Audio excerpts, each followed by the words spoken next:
Well, ang tanong ngayon, ilang NBA players lang ba ang kayang pagsabayan ang responsibilidad bilang top scorer at assist man ng kanyang kupunan? Kabilang na dyan ang NBA legends, sina Magic Johnson, Oscar Robertson, Isaiah Thomas, at maging si LeBron James. Kaya bang sundan ni Harden ang yapak ng mga legends na ito? Para sa usapan na yan, kasama natin ang basketball blogger na si Nico Baguio. Nico, welcome back to The Score.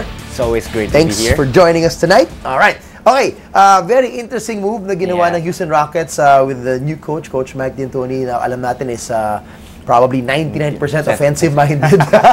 So we're not sure kung si D'Antoni or si Harden na may idea na to, pero kakaiba. Anong unang reaction mo na nadinig mo to at nakita mo tong ginagawa nila? Well, at first, it wasn't surprising considering yung entire off-season nila. They were able to sign 2 scorers. Yun yung biggest off-season signings sila, Ryan Anderson and Eric Gordon. The one that's more important regarding this, dun sa shift ni James Harden from shooting guard to a point guard is yung signing ni Eric Gordon. Eric Gordon has always been a 2 guard. Although undersized. But he's always played an off guard. He doesn't bring the ball up the court. Rarely does he bring up the ball up the court. And rarely does the offense, rarely does he call what offense will they run, what sets will they run. Usually, siya yung umiikot sa court or siya yung recipient nung he's running through the first few screens and things like that. Okay. Interesting. Okay, so we've seen a couple of games of Harden and it's one thing to be able to still score and to facilitate, pero yung number of assists niya, dami. Does this say something about how good of a facilitator actually he is and can be, or partly as well, how good of the shooters that they have around him now with Anderson and with Gordon as well, who can knock down shots? Well, Harden has always been a good passer. That should have never been disputed, despite yung transition niya from a off-the-bench scorer in Oklahoma to becoming the primary scorer in Houston. That was never the problem. The problem has always been with Harden is yung balancing act niya. Kasi ang nangyayari usually with Harden is that he plays this game for like the first 36 or 80% of the time na nasa court siya. And then yung last 20%, which is in crunch time, he reverts to yung, kumbaga, yung old school way of playing where I have to take the shot even though alam niya or minsan merong open man dun sa ilalim dahil he's attracting so much attention. So I guess yung question ngayon for Harden is not yung ability niya to facilitate, because he's always been able to do that before. He's averaged around 5-6 assists, which is in line with a lot of the top scoring point guards in the league, like Damian Lillard.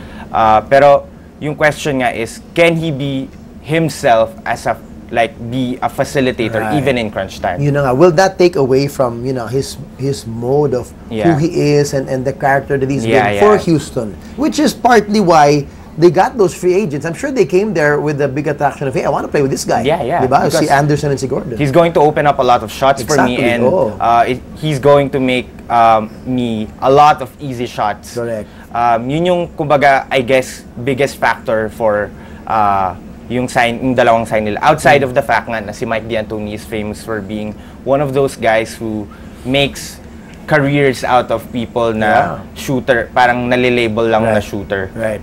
True. Interesting. Okay, so let's compare this to history. I mean, we've seen some shifts from major players na naging known for their scoring as an off guard or other position at point guard. Siguro yung mas maalala ng mga kabataan dyan, yung from the Chicago Bulls, si Ron Harper na nag-point guard siya for the triangle offensive coach Phil Jackson. But before that, he was a high-scoring off guard. Diba? Yun lang actually yung nakita ko from within the NBA. Within the NBA na napanood ko talaga. Kasi I was a Chicago Bulls fan growing up because yun lang yung only NBA team na alam ng karamihan ng Pilipino. Nung bata pa tayo. Nung bata pa. Nakasama ako dyan. Pero he was nung afternoon kasi nag-research ako about Ron Harper. He was a high-scoring guard in Cleveland, which was unusual. Kasi even with the Clippers ata, no, before he was a 20-plus point scorer, and then he joined All-Star, right? Yeah, All-Star. Kaya nga surprising for a lot of people that he actually joined the Bulls after na nandun na si Michael Jordan and then si Scottie Pippen and then si Dennis Rodman pa around that time. So parang it was a weird way of transitioning. Kasi he was getting older at that time. So, fair enough to say, it wasn't naman in his peak of his career, like where Harden is now, di ba? Yeah, it wasn't. So, medyo pababa na siya, trying to redefine himself. Yeah, trying to redefine himself. And I guess, at that point, parang sawa na rin siya dun sa idea nga na he was just a high-scoring guard on a non-playoff team. And he never went far. So I guess he understood in order to win a ring, I have to change my role and I could fit here with this team. Okay, now we mentioned it sa intro natin na ang daming magagaling na legends who were the point guards, the leaders of their teams, and also great assist men, Magic Johnson, Oscar Robertson, Isaiah Thomas. They've had something special in them. They've won championships, of course. Well, I'm not sure about Robertson, but I know Isaiah, Magic. Yeah, he won one. They won, okay. Does Harden have that? That's something special about him, about being a leader. Na he can still score and he can be the facilitator in offense. Iba yung skills at IQ. Sa may special may something X factor, talaga dun, James Harden definitely looks like one. He has, kumbaga, alam mong nandun eh. It's just, he has to find it. Right. And considering all the things he's been the past 2 seasons, kasi before walang social media, so it wasn't as big of a spot. Lessing criticisms, yung spotlight, it's a lot bigger now. So parang kay James Harden, it's always been about yung questions kay Harden regarding yung ability niya to be a leader is, can he be a leader on both ends? Right. Kasi on both ends. Both ends. Kasi on offense, syempre. Nung MVP season niya, he was still the same brilliant offensive talent that he is today that we're seeing in the preseason. Pero yung difference is, he was focused in and dialed in on defense. Kumbaga, before, he was average, which was more than enough to make his offense shine a lot better. Pero the past 2 seasons, yun nga, yung nakatayo lang siya, parang turnstile lang siya, and then he was swiping randomly for people who weren't in position to be swiped, and then tatawagan ng foul. Yung mga ganong klaseng blooper moments for him. That has to go down. Kasi, but it's gonna be interesting. How will that happen with a coach who's not necessarily known for his defense and converting, players into great defensive players? Yeah, but D'Antoni, although he's been an offensive-minded coach, isn't really like a awful defensive coach. So he's underrated as a defensive coach. Yeah, he's very underrated as a defensive Masyado na na-highlight yung kanya high-octane offense. Okay, that aside, another thing that you can compare these legends and that what they're able to do is they had great pieces around them in their team that made them win. That was the key part for everyone. Oo nga, di ba? For Magic, for Oscar, for Isaiah, and even LeBron. Magic had James Worthy, and Oscar Robertson had Kareem Abdul-Jabbar. Yeah, all of them.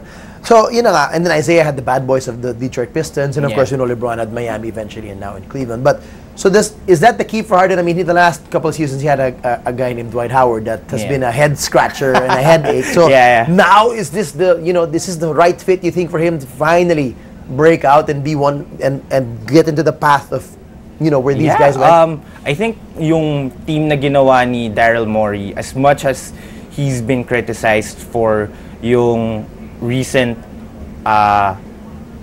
GM moves niya. It's, kumbaga, eto na yun, this is it. This is his team talaga. There's no excuse. There's no Howard to point to. And yung team around him, it's perfectly tailored for him. Even the offense and the coach. He has Capella, which will be his rim diver on pick and rolls. He has a plethora of shooters around him. So basically, kung kaya nga ng Houston na 100% of the time siya mag-create, kakayanin nila. With the pieces they have around him. Pero, Harden's just human and it's going to be a lot harder for teams. Kumbaga, kung walang fatigue setting dito, Harden is going to be creating all the time.